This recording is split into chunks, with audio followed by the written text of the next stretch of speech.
By the end of this video, you will have learned how to calm your mind under pressure, how to train deep focus in a distracted world, and how to build discipline that lasts, not through motivation, but through a method that works with your brain instead of against it. And more importantly, you will understand why your past attempts failed and what to do differently starting today.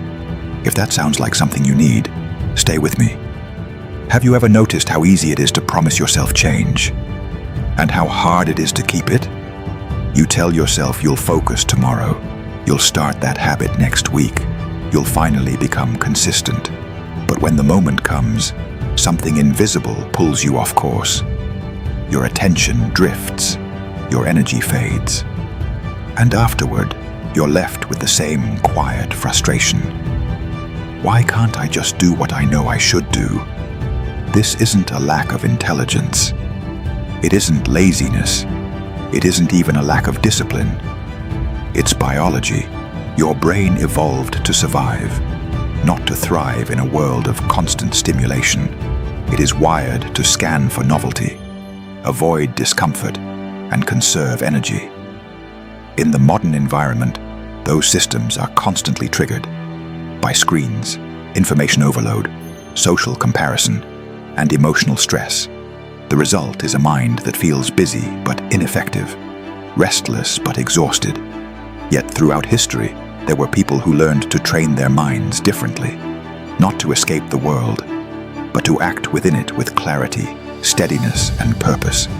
Warriors, monks, craftsmen, people who understood that control does not come from force, but from alignment. To understand how they did it, let me tell you a story. Long ago, there lived a samurai named Aiko. He was not weak, and he was not uncommitted. He trained daily, studied diligently, and followed instructions precisely. But inside, his mind felt fragmented.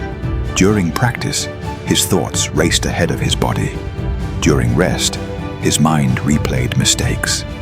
Under pressure, his movements tightened instead of flowing.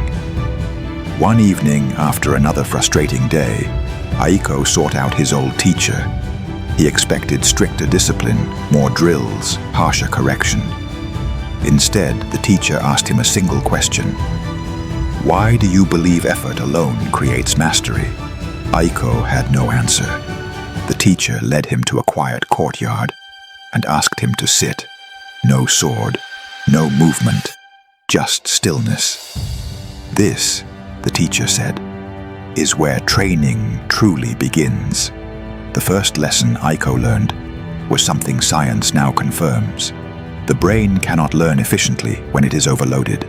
When stress levels are high and attention is scattered, memory formation weakens, reaction time slows, and error rates increase. Trying harder in that state only deepens the problem. So the teacher taught Aiko to regulate his nervous system first. Each morning, before training, Aiko practiced slow, controlled breathing. Not to relax completely, but to shift his brain from a reactive state into a focused one. Within days, he noticed something unexpected. Training felt lighter. His mind stayed present longer. Movements that once required effort began to feel natural. The explanation is simple. When the brain perceives safety, it becomes adaptable. Learning accelerates. Patterns form more easily. The second lesson was about attention. The teacher told Aiko, "Your problem is not distraction. Your problem is believing focus means never drifting." He gave Aiko a single exercise. Choose one point, a sound, a sensation, a movement, and gently return to it whenever the mind wandered. At first, Aiko failed repeatedly. His attention drifted every few seconds. But the teacher corrected him. Each return is the training. The moment you notice distraction and come back, you strengthen control. This mirrors how attention networks in the brain develop. Focus is not a static state. It is a skill built through repeated redirection. Over time, Aiko's mind became steadier, not silent, but stable. Thoughts still appeared, but they no longer controlled him. The third lesson confronted Aiko's ego. He wanted advanced techniques.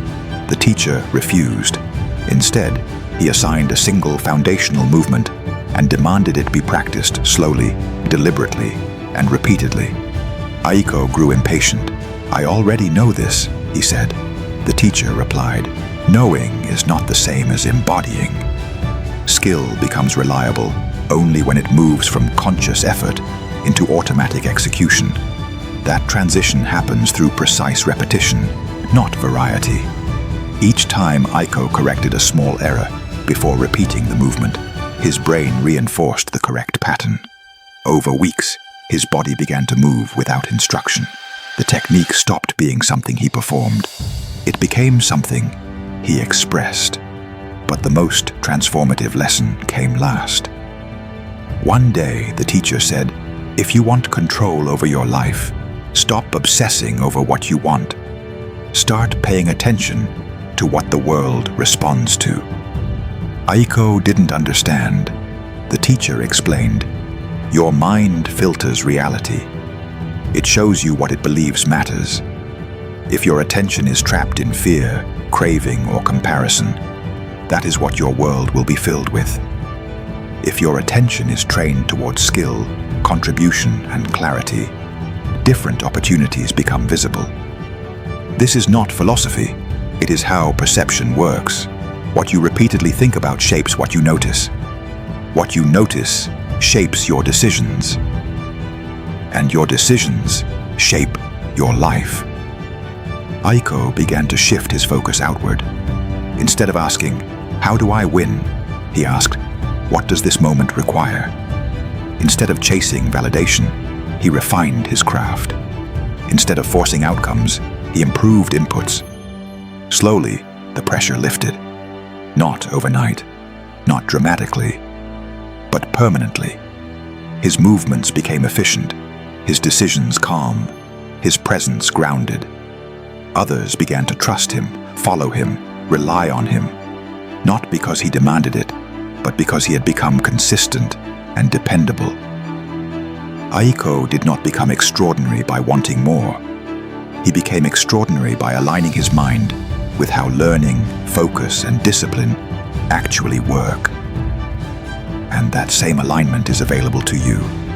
You don't need ancient weapons or isolation.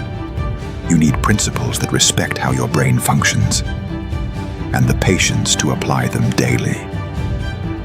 Before we finish, here are 10 practical takeaways you can begin using today. Calm your nervous system before important work through slow breathing. Treat distraction as training, not failure. Strengthen focus by returning.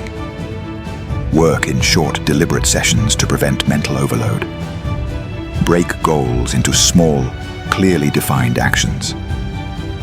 Practice skills slowly and correctly before increasing speed. Use repetition with feedback to automate performance. Remove distractions from your environment in advance.